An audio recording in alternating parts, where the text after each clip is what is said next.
jawabannya adalah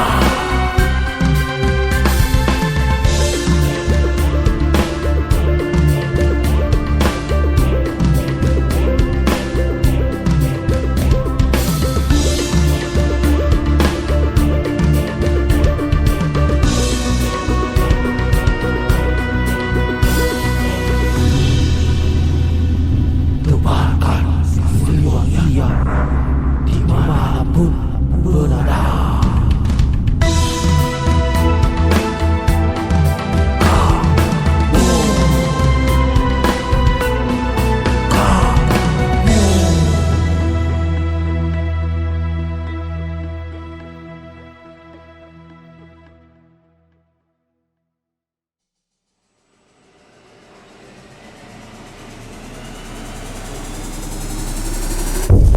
Assalamualaikum warahmatullahi wabarakatuh. Selamat malam saudara semuanya. Kita akan coba bantu salah satu saudara kita yang kebetulan belajar ilmu gaib ya. Jadi si Mas ini belajar ilmu gaib. Setelah belajar ilmu gaib, dia sedikit terlihat aneh ya, sedikit terlihat aneh, punya sikap perilaku juga sedikit aneh. Intinya tidak seperti biasanya. Nah, jadi keluarganya meminta bantuan untuk ilmunya supaya dinetralkan lah gitu ya, atau dinetralkan atau tidak adakan atau ditarik ya.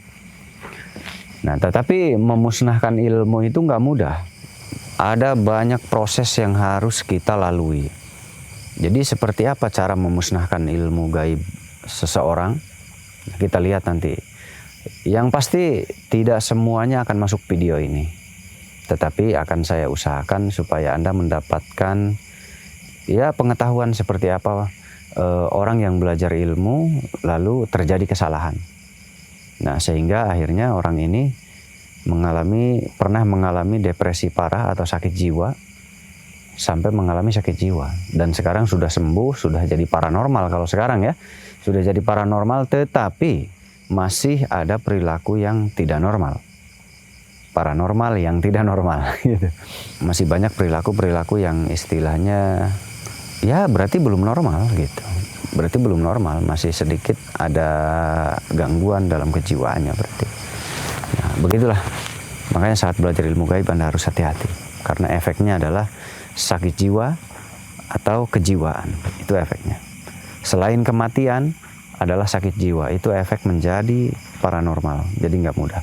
Kecuali jika Anda tidak mau punya risiko seperti itu, Anda cukup menjadi paranormal yang YouTuber, paranormal entertainment.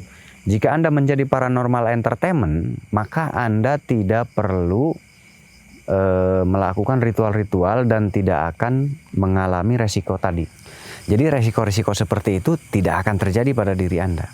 Tidak akan ada resiko-resiko semacam itu, karena paranormal acting itu hanya acting saja, tidak memakai keilmuan dan tidak ada frekuensi keilmuan. Nah, jadi lebih mudah. Jadi contohnya kan banyak di YouTube itu sebetulnya mereka bermain acting sebetulnya. Banyak sekali yang bermain acting, mediatoran, padahal mediatornya acting. Meskipun kata orang awam itu mediatornya kelas kakap, padahal justru mediatorannya itu acting. Salah satu contoh gini, ketika mediatoran mencari informasi atau mediatoran mengungkap hal-hal besar yang memang sudah terkenal, sudah dapat dipastikan berita itu sudah ada sebelum mediatoran. Jadi mengungkap hal besar itu lebih mudah daripada mengungkap hal kecil. Mengungkap hal kecil yang tidak terkenal, tidak ada di media, tidak ada di buku, tidak ada di Google, tidak ada berita di dalam media-media berita, itu lebih sulit mediatorannya. Akan lebih mudah jika menggali informasi mediatoran melalui mediatorannya itu melalui mengungkap sesuatu yang sudah terkenal, mengungkap sesuatu yang sudah besar dan beritanya sudah ada di mana-mana, beritanya sudah tertulis dari ratusan tahun lalu, nama-nama itu sudah tercantum dari ratusan tahun lalu, itu akan lebih mudah dijiplak. Jadi sangat mudah sekali jika ingin belajar mediatoran. Sangat mudah. Anda bisa menjadi paranormal YouTuber dan penonton akan menganggap Anda itu beneran bisa. Dan penonton akan menganggap bahwa itu mediatoran asli beneran. Padahal yang mudah aja Anda lakukan, Anda mengungkap hal-hal besar. Nama-nama besar, nama-nama terkenal, nama-nama yang sudah ada dari ratusan tahun lalu, sebelum ada Google, sebelum ada YouTube, nama-nama tersebut sudah ada. Contoh, Anda bisa mengungkap sejarah-sejarah di wayang-wayang golek. Wayang golek itu kan kisah dongeng pewayangan. Itu ada. Jadi sebelum ada Google pun sudah ada kisah-kisah. Anda bisa cari referensi. Nanti Anda bisa ambil nama-nama besarnya, peran-perannya sebagai apa. Anda bisa ambil dan itu mudah. Anda bisa menjadi paranormal hebat kelas kakap seketika. Sangat mudah. Nah, terus yang real, yang susah. Yang susah itu adalah ketika Anda mencari informasi yang tidak terkenal, mencari informasi yang sangat kecil sekali dan tidak dikenal, maka Anda tidak akan bisa mencari informasi dan Anda tidak akan bisa menjiplak dan Anda tidak akan bisa meniru. Maka disitulah mediator yang asli akan berperan. Nah, mediator acting itu mudah. Dia akan selalu mengungkap hal-hal besar, hal-hal terkenal, hal-hal yang memang sudah ada dari zaman dulu tulisannya. Itu akan lebih mudah. Nanti akan menyamakan. Nah, nanti akan sama dari nama-nama, dari peran sebagai apa, itu akan sama dengan buku-buku yang sudah tertulis dari zaman dulu. Banyak kan dongeng-dongeng kisah-kisah kita dari zaman dulu tuh banyak sekali. Anda bisa jadikan referensi, Anda bisa jadi paranormal hebat. Menurut masyarakat yang tidak paham ilmu, Anda menjadi paranormal kelas kakap, katanya. Kita lanjut, kita bantu salah satu saudara kita, dan nanti saudara kita tuh kenapa dan belajar apa saja kita cari tahu. Nanti kita samakan dengan pihak keluarga, apakah betul yang dipelajarinya ilmu-ilmu tersebut. Karena saya nggak kenal, karena beliau juga ada di luar pulau, dan ya nggak kenal intinya di luar pulau. Nanti mungkin saudara-saudaranya nonton, nanti boleh WA saya. Supaya saya juga mendapatkan jawaban, apakah memang yang dialami dan pelajarannya sama. Nanti kita tindak lebih lanjut ya. Jika ada kesamaan atau apa, nanti kita tindak lebih lanjut. Kita langsung aja ya. A'udzubillahi minasyaitonirrajim. Bismillahirrahmanirrahim.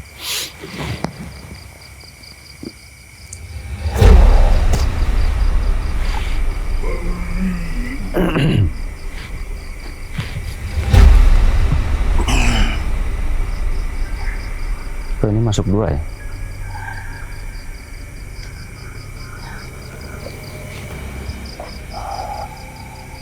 Kalian siapa? Kenapa masuk semua? Saya tadi mengundang hanya yang ada di dalam tubuhnya. Apa kalian berdua semua ada di dalam tubuhnya? Tidak. Jadi sedang apa kalian ada di situ? Aku berusaha untuk ikut. Biar aku jelaskan sedikit. Dia berasal dari luar. Siapa yang berasal dari luar? Dia tentunya. Aku tidak mengenalnya. Kamu berasal dari luar dari mana? Katanya kamu berasal dari luar. Dari luarnya dari mana? Saya ingin tahu. Tidak akan beritahu tempatku. Kenapa? Tidak akan. Kamu kenapa dari luar datang ke situ, ada apa? Cari apa kamu? Ingin menguasai. Menguasai apa? Apa yang ingin kamu kuasai? Manusia itu. Untuk apa manusia itu dikuasai? Tujuanmu apa? Tujuanku banyak. Apa tujuanmu menguasai manusia itu? Apa keuntungan untuk kamu? Keuntunganku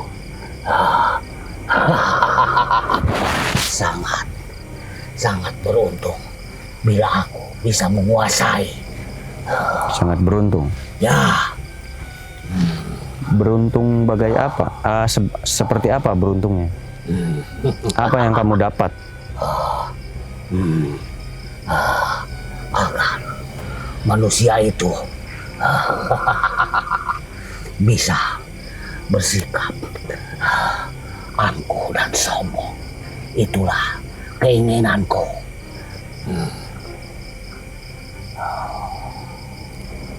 Supaya angkuh dan sombong. Supaya angkuh dan sombong bagaimana maksudnya? Bahwa dialah yang paling pintar. Kenapa membuat dia sombong? Apa tujuanmu? Agar tidak ada lagi manusia yang lain yang berani mengganggunya. Agar tidak ada manusia lain Mengganggu. berani mengganggunya. Ya, Terus tujuannya apa nanti? agar manusia mau mengikuti apa yang dia mau. Agar manusia mengikuti apa yang dia mau. Oh, jadi supaya dia banyak pengikut begitu maksudnya? Ya, Oh. Kamu tahu nggak dia kemarin hilang ingatan? Dulu beberapa waktu lama lalu. Dia sampai hilang ingatan, kenapa itu? dia tidak mau menurut keinginanku. Berarti kamu sudah lama?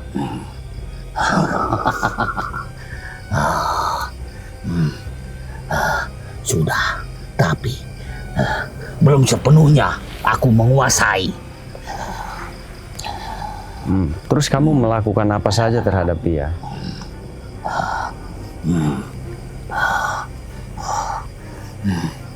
Aku sering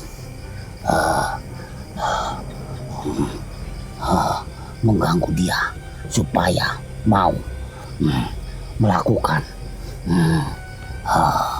hal yang lain daripada manusia yang lain.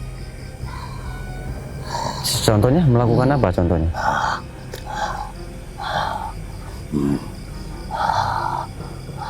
Ngamuk tanpa sebab. Hah? Ngamuk tanpa sebab. Oh, berarti suka ngamuk tanpa sebab, suka emosi mendadak. Nah, apa betul dia suka emosi mendadak? Nanti kabari saya.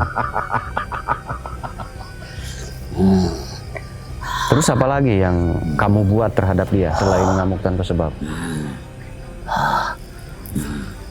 Aku juga sering menyuruhnya jangan membantu orang lain. Dia lebih banyak menyendiri. Nanti kontak WA saya. Apakah betul sama jawaban-jawaban itu? Karena nanti ada tindak lanjutnya. Pengobatannya akan berbeda dengan kejadian-kejadian yang dialami.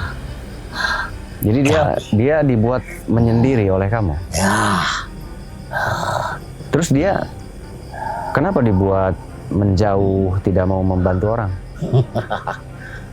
Tujuannya apa? Katanya biar banyak pengikut, tapi kok malah dijauhkan dari orang?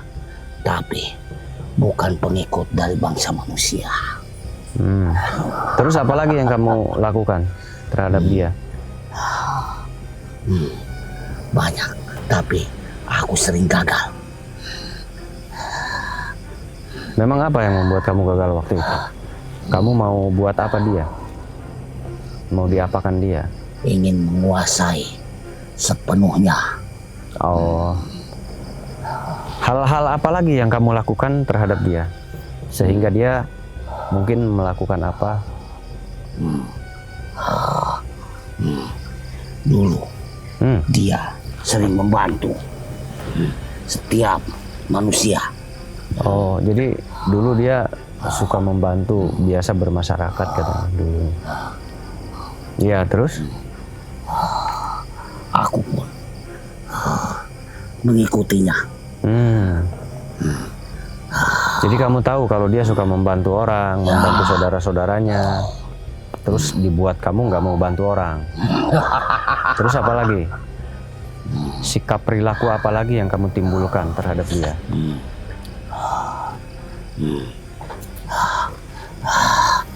Sikap lebih baik diam daripada membantu. Selain itu apa lagi? Sangat banyak. Apa Bisa saja? membuatnya dia selalu marah Selain itu? dan juga benci terhadap kedua orang tuanya. Oh, benci terhadap kedua orang tuanya. Jadi kamu buat dia membenci orang tuanya. Ya, karena Nah itu tuh, katanya Aku dia membenci tahu. orang tua. Berarti akan ada sikap yang tidak Pasti. wajar. orang tuanya akan menggagalkan. Jadi kamu buat benci supaya orang tuanya menjauh. Ya,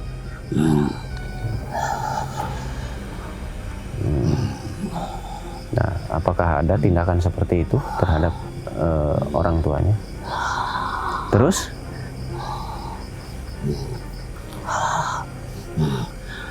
aku pun menyuruhnya setiap ada yang meminta untuk ditolong, dia harus ada imbalan. Imbalan apa?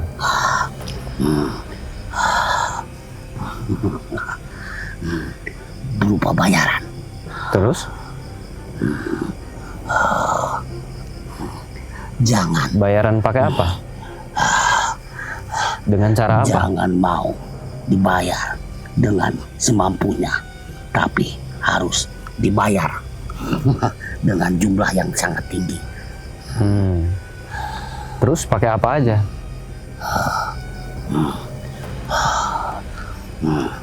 Hanya meminta uang. Berbohong dia. Sudah cukup. Minta uang atau bukan? Ada yang dia sembunyikan. Oh, ada yang disembunyikan. Minta apa berarti?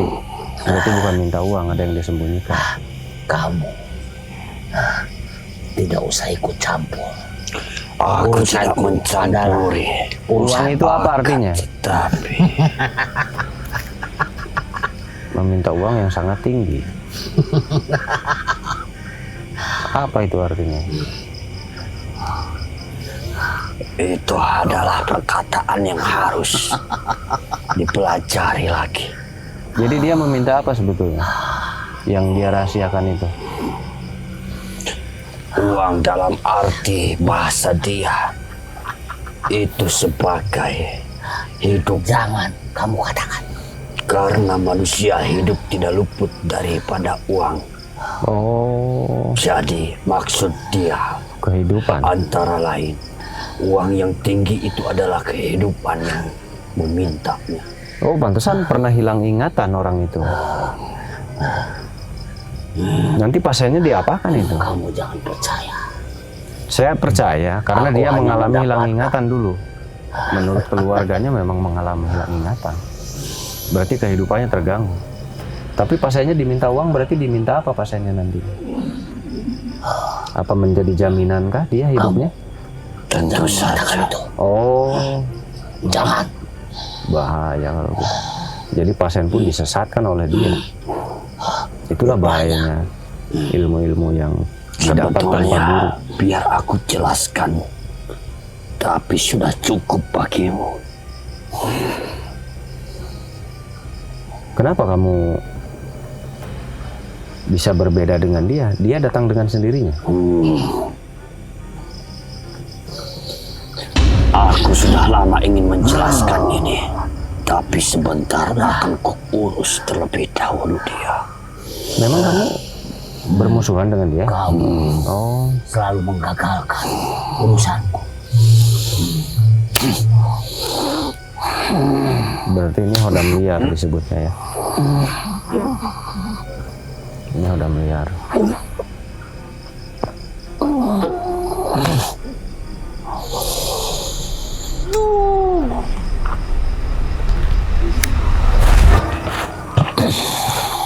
Berarti dia hodam liar ya? Atau hodam yang datang tidak diundang? Aku jelaskan dulu dari awal. Terus kamu sampai sebagai saat apa? ini. Kenapa kamu ada di situ? Kamu ngapain? Manusia itu awalnya memang dia ingin mempelajari amalanku. Oh, kamu sebagai hodam amalannya? Iya, Iya, terus? akan tetapi manusia yang memberikan amalan itu kepada anak itu, dia tidak bisa mengendalikan atau menutup pintu yang ada di dalam tubuh anak itu. Dia belajar amalan itu dari mana? Dari siapa? Dari seorang manusia yang dia juga mendapatkan amalanku diberikan oleh orang lain. Jadi, Siapa yang ngasih itu? Kenapa bisa sampai hilang ingatan begitu? jadi awalnya dia mempelajari satu amalanku Iya.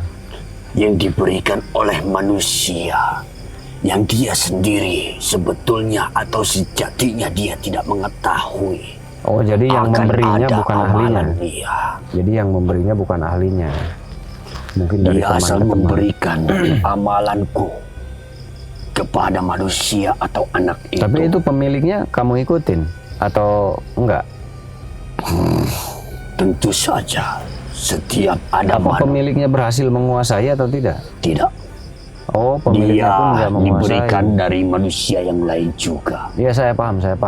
Jadi ilmu ini diberikan dan mereka semua tuh belum bisa apa-apa. Mereka saja belum bisa, tapi diberikan lagi ke teman. Nah, nanti temannya baca aja belum bisa, kasih lagi ke teman. Ya itu bahaya. Jadi bukan dari seorang Kamu ahli. benar.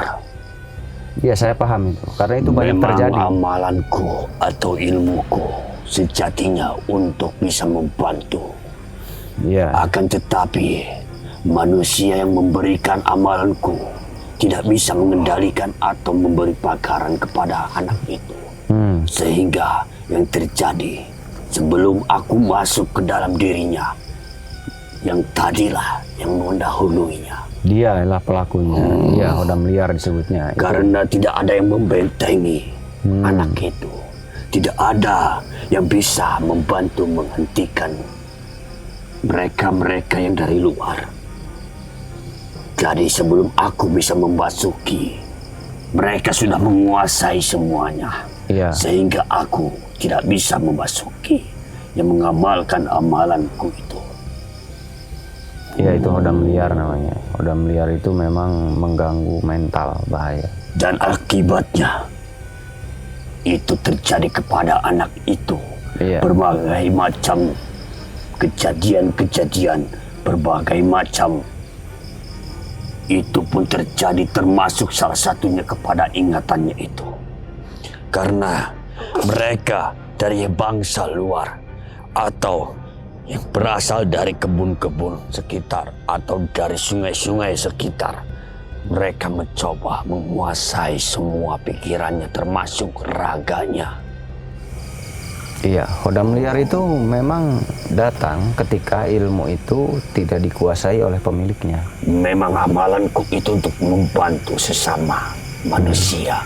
Akan tetapi jika yang memberikannya tidak bisa menahan atau tidak bisa membentengi, maka akan terjadi seperti ini. Bukan ahlinya.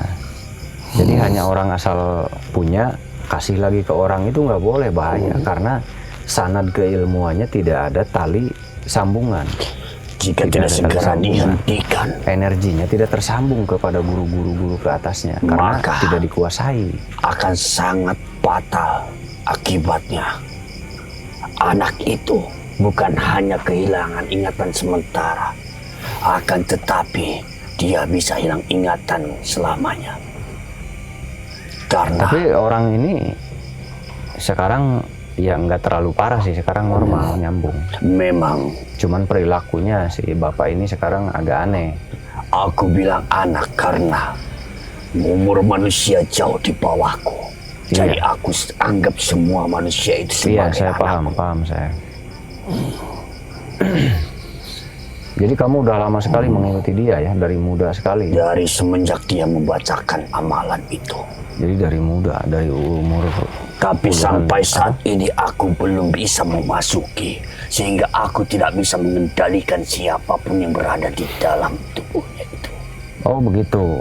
Makanya Hodam liar masuk karena Hodam sanadnya sendiri dia tertahan di luar, tertahan intinya. Si Hodam aslinya tertahan, Hodam liar lah yang masuk. Karena pemberinya tidak punya tali sanad. Tali sanad itu adalah si pemberi itu harus sebagai ahli, si pemberi itu harus sebagai ahli dan paham. Bukan hanya bisa. Kalau hanya orang bisa saja di mana-mana ada, banyak. Hanya bisa saja. Efeknya nanti seperti itu. Efeknya Hodam liar lah yang masuk. Ya saya paham itu. Udah lama sekali saya paham. Benar apa yang kamu katakan. Dan yang tadi dimaksud oleh dia yang dari luar. Itu berbentuk uang yang tinggi. Merupakan simbol saja. Yang dia maksud adalah kehidupan yang tinggi. Iya, ya. Termasuk dari siapapun yang meminta bantuan kepada anak itu. Yang Hodam liar itu timbulkan tuh sikap apa saja yang pernah kamu lihat? Banyak sekali. Saya ingin tahu apa saja dan Dari yang mudah menyamakan juga. marah, Mudah tadi udah dikasih tahu itu. mudah benci kepada siapapun. Iya, sudah dikasih tahu. Dan juga tentu saja dia lebih banyak diam diri. Iya, tadi sudah mengurung dikasih tahu. diri, Sudah dan dikasih tahu. berbicara sendiri, tersenyum sendiri. Dan tentu lagi di saat dia tidur terkadang suka berbisik, Suka apa? mengeluarkan ucapan-ucapan. Oh, tertidur tapi bicara. Oh, apakah dia pernah tertidur tapi bicara? Nah, ini keluarganya pasti nonton ya. Dan ketika sedang dia sendiri suka melihat sesuatu. Iya, terus pernah melakukan apa lagi dia? Bersembunyi. Kenapa bersembunyi? Karena dia merasa was-was akan ada yang menyerang dirinya. Oh, Padahal itu tidak ada yang terjadi. nah apakah dia pernah bersembunyi dulu? Apakah keluarganya mencari dulu atau tidak? Saya ingin tahu lengkap. Di saat dia sedang duduk sendiri, tepatnya di depan rumah, dia tiba-tiba lari ke dalam, mengunci pintu di dalam kamarnya sendiri. Diam, bersembunyi. Keluarganya itu hanya tercengang saja. Karena merasa heran dengan sikap dia yang tiba-tiba lari ke dalam kamar. Bukan berjalan tapi lari. Seperti manusia pada umumnya saat sedang ketakutan. Itu sudah lama kejadiannya. Iya. Apa masih muda dulu? Sudah cukup agak tua sedikit. Mungkin dewasa ya. Masih sudah dewasa, maksud itu sudah tua sedikit. Usia 30-an itu udah dewasa. Kisaran di usia 30-an berarti. Dan terkadang juga dia suka kegelapan. Mematikan lampu-lampu terang di kamarnya. Kalau gelap di kamar saat tidur itu kan bagian dari sunnah. Bagus. Itu berbeda. Memang betul, di saat kegelapan menyelimuti dalam pelajaran, itu bisa menambah ketenangan. Akan tetapi kegelapan saat yang di dalamnya itu berbeda, itu menjadi yang lain ceritanya. Di saat kegelapan itu, maka jin-jin yang dari luar itu memulai berbisik kepada dirinya. Membisikkan sesuatu sehingga dia tertanam di dalam hati. Dan akhirnya dia mulai berbicara saja terkadang tidak menyambung. Tidak sadar dengan dia yang ucapkan. Apa yang dia ucapkan tidak menyadarinya. Padahal dia sendiri yang berbicara. Jadi ada perbedaan ya. Kalau kita gelap itu harus, kalau mau tidur harus digelapin. Kalau dia beda, ada perbedaan sedikit. Jadi nggak usah khawatir kalau gelap memang harus kalau mau tidur. Ini ada perbedaan karena dia belajar ilmu jin ya. Belajar ilmu khodam yang datangnya udah mulia. Terus apa lagi?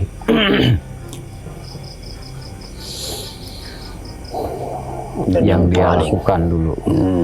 Soalnya saya butuh untuk menyamakan ke keluarganya. Dia pernah melakukan apa? Dulu lebih sering bermain air dengan alasan mensucikan diri.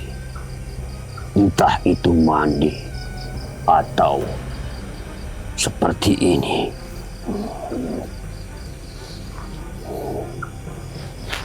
Padahal dirinya tidak perlu atau tidak seharusnya terus-terusan mensucikan diri seperti itu. Itu adalah bisikan-bisikan dari mereka. Dan dari ibadahnya juga, dia dulu mulai rajin akibat dari bisikan mereka. Akan tetapi dalam kerajinan itu atau dalam keseringan itu tersirat maksud yang lain yang dibisikkan oleh jin-jin yang dari luar itu. Meskipun ya memang di raganya itu beribadah, akan tetapi jauh di dalam hatinya, jauh di dalam pikirannya itu dikendalikan oleh mereka. Awalnya mereka menyuruh dia berbuat kebaikan, berbuat ibadah yang bagus. Akan tetapi nanti setelah dia menuruti apapun yang dia ucapkan, di sana mereka mulai berperan. Dan sedikit demi sedikit dia juga mulai termakan bujuk rayuan mereka. Dan terbukti sampai saat ini dia lebih sering tersenyum atau terkadang dia berbicara kecil sendiri. Itulah sebab dari akibat karena terlalu mendengarkan bisikan-bisikan jin dari luar itu. Oh gitu. Bahaya berarti ya. Jika terus didiamkan seperti ini, maka aku jaminkan dia tidak akan atau akan kehilangan seutuhnya ingatan itu. Nah sekarang kan umurnya dia sudah tua, sudah dewasa ya, sudah tua. Jadi bagaimana solusinya supaya apa kamu tahu celahnya supaya ilmunya itu bubar atau dihilangkan? Tentu saja yang paling utama ada ya yang mengetahui dari segi keilmuan, entah itu dari ilmuku sendiri atau dari keilmuan yang lain. Ya dalam artian harus membawa ke manusia yang mengerti akan adanya ilmu-ilmu yang seperti ini. Itu yang paling utama. Dan yang kedua, karena dia terlalu dipikirkan, terlalu berbahaya jika selalu dekat dengan keluarga. Karena jika terus dekat-dekat seperti itu, keluarga mereka akan mulai goyah karena terlalu memikirkan dia. Dan yang terakhir, itu harus diputuskan dan membuang mereka jin-jin yang dari luar. Tapi memutuskannya itu cukup beresiko. Karena ketika ada manusia yang ingin membantu memutuskan tali itu, maka yang ada di dalam atau jin-jin yang ada di dalam itu akan marah, berontak, dan akan berbalik menyerang manusia yang membantu itu. Begitu. Itulah 3 cara yang harus dilakukan, tapi tidak mudah seperti yang aku ucapkan itu. Jadi ada 3 pilihan. Yang pertama harus mencari siapa yang mengetahui tentang ilmu-ilmu tertentu. Yang kedua, itu harus dijauhkan dari kehidupan keluarga untuk sementara. Dan yang paling terakhir harus diputuskan. Tapi yang paling terakhir itu yang paling sulit memutuskannya itu.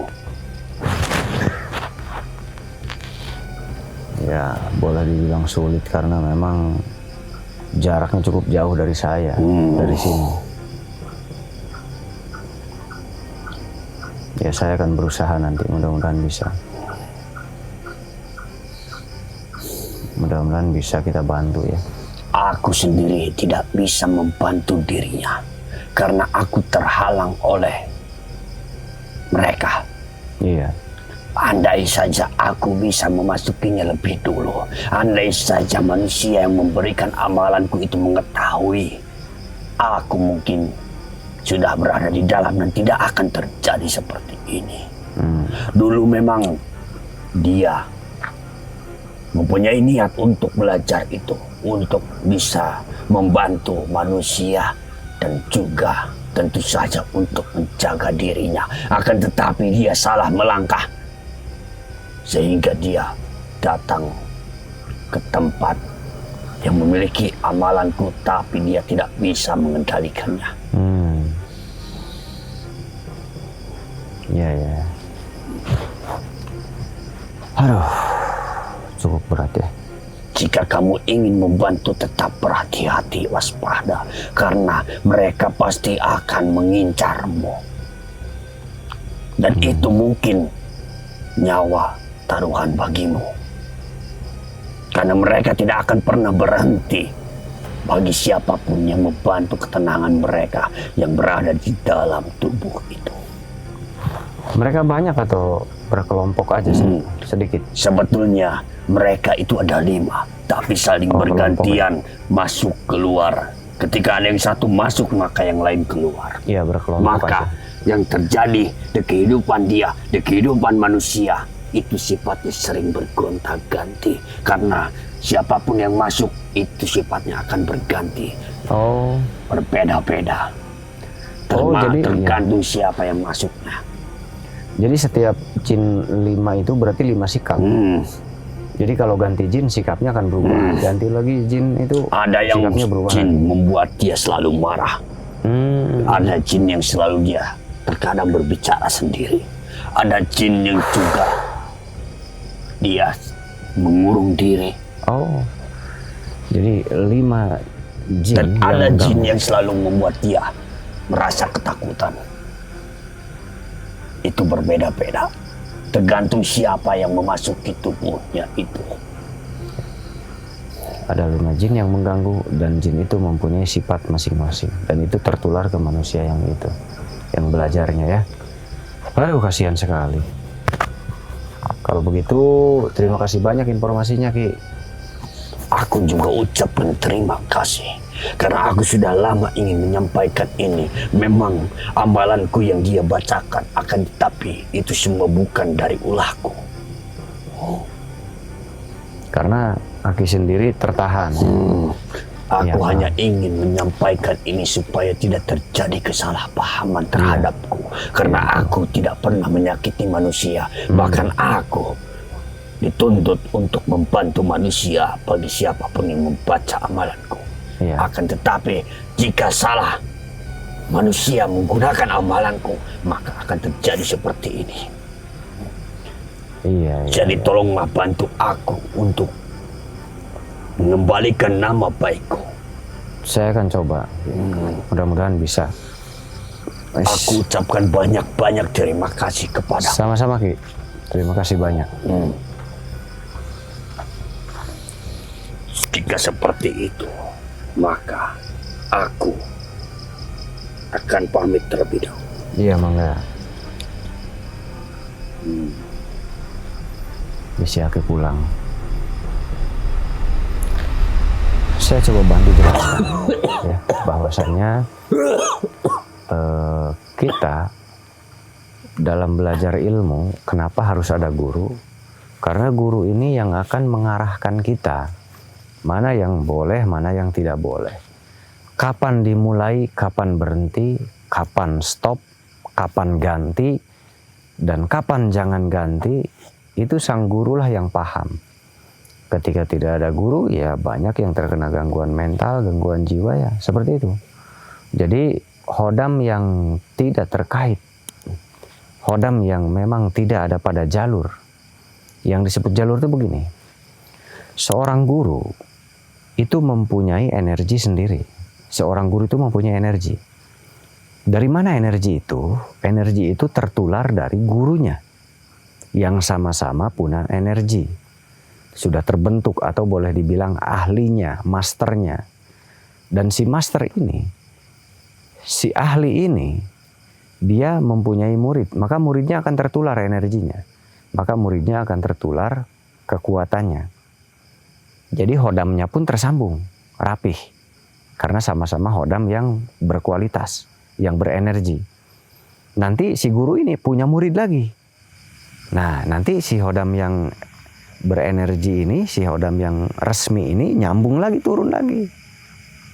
Itu disebut hodam yang resmi, yang sah. Karena si gurunya awalnya punya power, punya energi, punya murid, lalu energi itu turun lagi. Akhirnya si murid ini punya energi lagi, lalu jadi guru, lalu turun lagi, punya murid, lalu si murid ini jadi guru lagi karena energinya masih tersambung.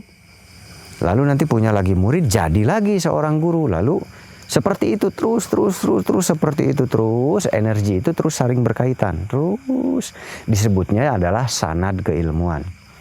Jadi ilmu hikmah seperti ini pun ada sanad keilmuannya. Nah, yang dibuat sanad itu apa? Energi kekuatan dari sang guru. Nah, kalau beda dengan sanad ngaji, kitab dan lain-lain, itu juga harus ada sanad ngaji kitab dan lain-lain juga ya. Nah, itu beda. Kalau ngaji kitab sanadnya hanya butuh lisan. Dari si A, dari si B itu ada terlihat. Itu kan terlihat kan? Lisan lahiriah, dohir. Tapi kalau batiniah itu adalah energinya. Sanad itu tidak terlihat. Bukan berarti Anda sudah diijazahkan. Saya dapat ijazah dari guru. Oh, belum cukup. Apakah gurunya mampu? Apakah gurunya seorang ahli? Apakah gurunya memang paham ilmu? Atau hanya sekedar bisa? Kalau hanya sekedar bisa, Anda mendapatkan sanad lisan. Tetapi sanad kekuatan energinya tidak akan dapat. Itulah di ilmu gaib, beda dengan ilmu lahiriah. Beda dengan ilmu akal. Ilmu akal itu belajar ilmu kitab dan lain-lain, itu punya sanad, itu sanadnya lahiriah. Nah, sanadnya lahiriah. Jadi lisan dapat dari ini, ada bukti dari ini, pernah mondok di ini, nah itu udah jadi sanad tuh. Nah, kalau sanad ilmu gaib beda, karena tidak terlihat ilmu gaibnya, energinya. Saya sudah dapat ijazah dari si A. Nah, si A-nya mampu nggak? Si A-nya memang paham nggak? Si A-nya memang master atau hanya sekedar bisa?